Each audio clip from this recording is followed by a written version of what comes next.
नमस्कार दोस्तों। आज का सब्जेक्ट है मटेरियल हैंडलिंग सिस्टम। और आज हम लोग मटेरियल हैंडलिंग सिस्टम के जिस टॉपिक को समझेंगे उसका नाम है चेन कन्वेयर। चेन कन्वेयर क्या होते हैं, इनका क्या उपयोग है, कौन कौन से इसमें पार्ट्स होते हैं, कैसे ये काम करता है, इस सब कुछ आज के वीडियो में मैं समझाने वाला हूं। समझने के लिए आपको वीडियो पूरा देखना है, तो जो मैं समझाऊंगा उसको ध्यान से सुनना है। चलते हैं, स्टार्ट करते हैं।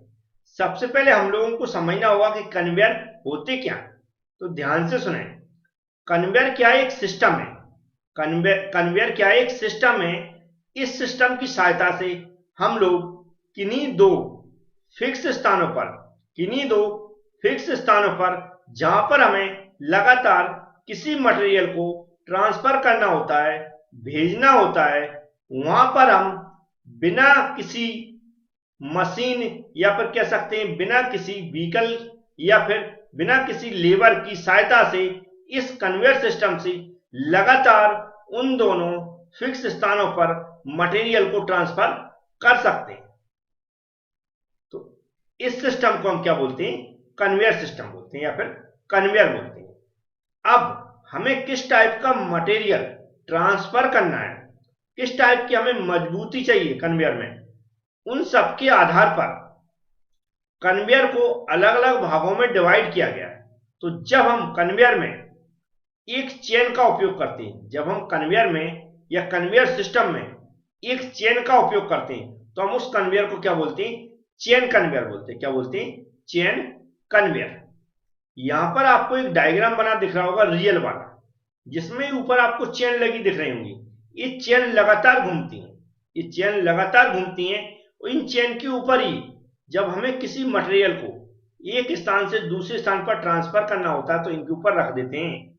अब रखते कैसे, ध्यान से समझें। मान लो ये चेन आगे की ओर बढ़ रही है, तो हम क्या करेंगे? यहां पर कोई लेबर खड़ी हो गई, यहां पर कोई भी मटेरियल को, कोई बॉक्स है, कोई मशीन का पार्ट्स है, कोई अदर मटेरियल है, उसको यहां पर रख देंगे। तो वह जैसे यहां पर रखेंगे तो चेन लगातार चलती रहती है। याद रखें, लगातार चलती रहती है। तो यह लगातार चेन चलने से जो मटेरियल है यहां पर हम रखेंगे वह अपने आप कहां पर, यहां पर पहुंच जाएगा और उसको हम यहां पर उतार लेंगे। और ये ऐसी जगह लगाया जाता है जहां पर हमें लगातार मटेरियल को ट्रांसफर करना होता है, ना कि कभी कभी। लगातार याद रखें, जहां पर बड़ी बड़ी कंपनियां होती है, प्रोडक्शन चलता रहता है, क्योंकि 24 आवर्स प्रोडक्शन चलना है और सालों चलना है। तो ऐसे जो सिस्टम है उनको हम इंस्टॉल कर लेते हैं, जिससे क्या होती है, एक तो लेबर कम लगती है, समय भी बच जाता है और जो वर्क है वो भी फास्ट हो जाता है। अब यहाँ पर ये चेन है, यहाँ पर काम कैसे करती है या ये घूमती कैसे है? तो आप लोगों ने अपनी साइकिल देखी होगी, चलाई भी होगी। जो पेडल लगे रहते हैं वहां पर क्या रहता है, जिस पर साइकिल की चेन चढ़ी रहती है, चाहे वो पीछे टायर में हो चाहे आगे जहां पेडल हो वहां पर, जिस पर साइकिल की चेन चढ़ी रहती है उसको हम क्या बोलते हैं? उसको बोलते हैं स्प्रोकेट। क्या बोलते हैं? हम स्प्रोकेट बोलते हैं। इस स्प्रोकेट की सहायता से हम चेन को मूव कराते हैं। तो वह स्प्रोकेट इस सिस्टम के अंदर भी लगाए जाते हैं। स्प्रोकेट का फायदा क्या है? उस स्प्रोकेट पे ही चेन क्या रहती है, चढ़ी रहती है। स्प्रोकेट में क्या रहती है? टीथ बने रहते हैं, आपने देखोगे, दांते बोलते हैं इनको हम, टीथ बने रहते हैं। उन टीथों में ये क्या फंस जाती है, तो वह स्प्रोकेट घूमते हैं, वह स्प्रोकेट घूमते हैं, उनकी सहायता से चेन भी घूमती है। तो इसमें क्या होती है, मेन क्या है, स्प्रोकेट है जिनकी सहायता से चेन को घुमाया जाता है। और चेन घूमती है तो उस पर जो भी मटेरियल रखा हुआ है, जिस दिशा में चेन घूम रही है उस दिशा में मटेरियल ट्रांसफर हो जाता है।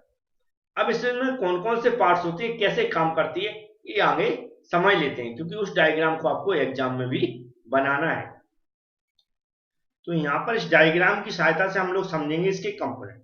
कंपोनेंट में याद रखें, आप बहुत सारे नाम लिखे हुए हैं, लेकिन इनको एक्सप्लेन करने की जरूरत नहीं। आपको जो मैं यहाँ पर नाम लिखूंगा वो मेन कंपोनेंट होते हैं, उन्हीं को आपको एक्सप्लेन करना है। जैसे मैं यहाँ पर एरो लगा रहा हूं सबसे पहले, तो ये क्या है? हमारी चेन है। क्या है? चेन है।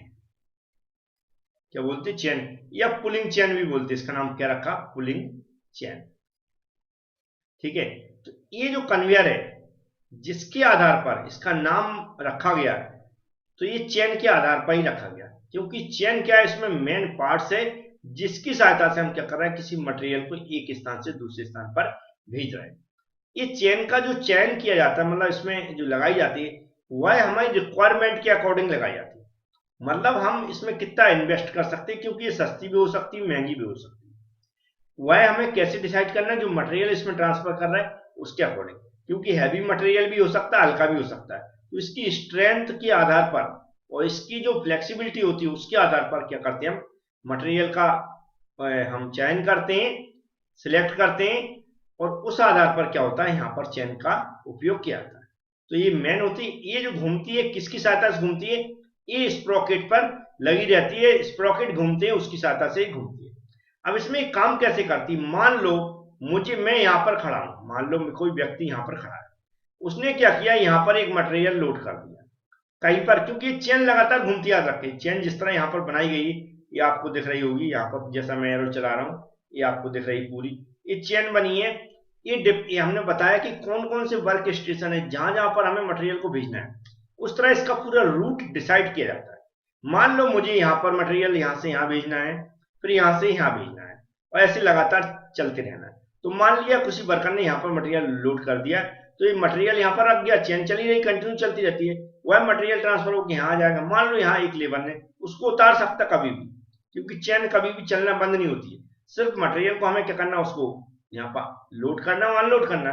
मान लो हमने उसको यहाँ पर उतार दिया, उस व्यक्ति ने जो भी यहाँ पर काम कर रहा है, वर्कर खड़ा है, उसने दूसरा यहाँ पर लोड कर दिया। कोई रोबोट भी हो सकता है, कोई जेसीबी वगैरह भी हो सकती है, तो मटेरियल के ऊपर डिपेंड करता है कैसा लोड अनलोड करना है।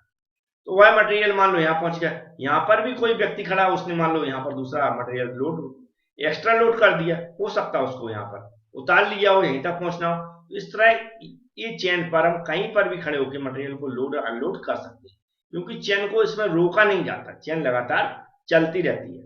ये सिस्टम आपने देखी भी होंगे। तो ये हो गई हमारी चेन। अब दूसरा जो इंपॉर्टेंट इसमें पार्ट्स है वह होता है स्प्रोकेट। क्या होता है स्प्रोकेट? स्प्रोकेट बोले तो यहाँ पर दिख रहा है, ये जो इस टाइप के बने हैं, वैसे यहाँ रोलिंग कर्व लिखा गया है, ये रोलिंग कर्व है, लेकिन ये जो क्या होते हैं, इसमें क्या होते हैं, स्प्रोकेट लगे रहते हैं। स्प्रोकेट देखे तो हम बना देते हैं, यहाँ पर इस तरह के होते हैं, ऐसे टीथ बने रहते हैं। क्या है, ऐसे टीथ बने रहते हैं। आपने जैसे मैंने बताया था अभी एग्जांपल साइकिल का वो देखा होगा, ऐसे टीथ बने थे। ये चेन के बीच में थोड़ा थोड़ा जो इसमें जो कड़ी होती है, कड़ी बोलते हैं ना इसको, छोटे छोटे पार्ट्स होते हैं चेन के, वह जुड़े रहते हैं एक दूसरे से। कैसे जुड़े रहते हैं एक दूसरे से? जब एक दूसरे से जुड़े रहते हैं तो बीच में उनमें गैप होता है।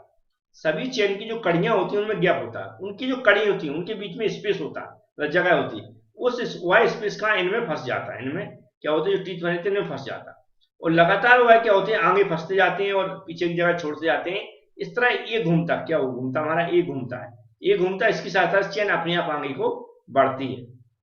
तो ये स्प्रोकेट होता है, ये मेन पार्ट होता है। यह क्या होता है, ये भी क्या होते हैं, अपने हाई मतलब स्टील वगैरह की, ये जो मटेरियल में स्ट्रेंथ ज्यादा होती है उनके बने रहते हैं, क्योंकि ये लगातार घूमते हैं, इन पर बहुत लोड पड़ता है, तो ये फेल ना हो इसलिए स्टील वगैरह के, या कह सकते हैं हमारे जिस मटेरियल की स्ट्रेंथ अधिक होती है उनसे ये बनाए जाते हैं। तो ये क्या करते हैं, चेन को घुमाने में मदद करते हैं, अपनी जगह ये घूमते कंटिन्यू घूमते रहते हैं, होते हैं स्प्रोकेट। अब हम देखें टेक अप अरेंजमेंट। क्या होता है टेक अप अरेंजमेंट बोले तो हमें जो अरेंजमेंट बनाते हैं कि टेक अप मतलब जहां पर हमें मटेरियल को उतारना है, और मतलब वहां पर उतारना है, और क्या करना है, मटेरियल को लोड अनलोड और लोड कह सकते हैं। तो लोड वाला और लोड वाला, जहां पर हमें क्या करना है, पिकअप करना है, और क्या करना है, मटेरियल को क्या करना है, हमें चढ़ाना है बोल सकते हैं, और जिसे हम क्या बोलते हैं, लोड करना बोलते हैं। तो दो ऐसे स्टेशन बनाए जाते हैं, एक लोड करने वाला, एक पिकअप करने वाला, डिस्चार्ज करने वाला, ऐसा ही बोल सकते हैं, जहां पर हम मटेरियल को उतारना है। अब क्या होता है, ये पूरा सिस्टम जो बना रहता है वह एक, उसके लिए हमें क्या करना पड़ता है, एक फ्रेम बनाना पड़ता है। तो फ्रेम स्ट्रक्चर भी इसका एक कंपोनेंट है। फ्रेम स्ट्रक्चर किसके बेस पे तैयार होता है, इसकी हाइट, क्या इसकी हाइट और इसकी डिस्टेंस के आधार पर, मतलब हमें कितनी दूरी में इसको इंस्टॉल करना है और कितनी ऊंचाई पे करना है। तो यहाँ पर आपको दिख रहा होगा ये जो ये हमारे क्या है, कॉलम्स टाइप के आपको दिख रहे होंगे, ये पूरा स्ट्रक्चर बना हुआ है। ये सब क्या स्ट्रक्चर है, पूरा स्ट्रक्चर तैयार किया जाता है, फिर उस पर स्प्रॉकेट लगाई जाती है और चेन लगाई जाती है। इसके बाद ये तो हो गया इसका स्ट्रक्चर। तो किसके आधार पर स्ट्रक्चर तैयार होता है? ऊंचाई और दूरी के आधार पर। फिर इसके बाद इसमें जो तैयार होता है ड्राइविंग सिस्टम, मतलब जो हमारे स्प्रॉकेट घूमेंगे वो किससे घूमेंगे। तो इसमें पावर सप्लाई होती है। पावर सप्लाई के लिए पूरा ड्राइविंग सिस्टम रहता है, पूरा गियर सिस्टम रहता है, जिसकी सहायता से हम इसको चलाते हैं। तो वह उसको हम क्या बोलते हैं? ड्राइविंग सिस्टम बोलते हैं। वर्किंग आप लोग नॉर्मली समझते हैं कि जिसको हम जैसे पावर ऑन करेंगे, जो हमारे स्प्रॉकेट हैं वह अपनी जगह फिक्स जगह घूमने लगेंगे या घूमते हैं। तो इन पे जो स्प्रॉकेट की टीथ के ऊपर हमारी चेन क्या होती है? लगी रहती है। तो ये अपनी जगह फिक्स घूमते हैं, इनकी सहायता से चेन भी घूमने लगती है, मतलब आगे फॉरवर्ड डायरेक्शन में घूमने लगती है। तो ये चेन जब घूमने लगती है अपनी स्पीड में, जितनी स्पीड से हमें चलाना हो उस स्पीड से चलने लगती है, तो हम क्या करते हैं? इस पर मटेरियल को लोड करते हैं, जहां पर हम लोडिंग स्टेशन बनाते हैं, और वहां पर अनलोड करते हैं, जहां पर हम अनलोड स्टेशन बनाते हैं या डिस्चार्ज स्टेशन बनाते हैं, या टेकअप रोल भी बोल सकते हैं। जहां पर हम टेकअप रोल लगाते हैं और हमारा कौन से होते हैं? जहां पर लोड लगाते हैं। तो ये हो गया हमारा, क्या हो गया? चेन कन्वेयर हो गया। उम्मीद है आपको समझ में आया होगा कि चेन कन्वेयर क्या होता है, चेन कन्वेयर कैसे काम करता है, कौन कौन से पार्ट्स। Thank you friends.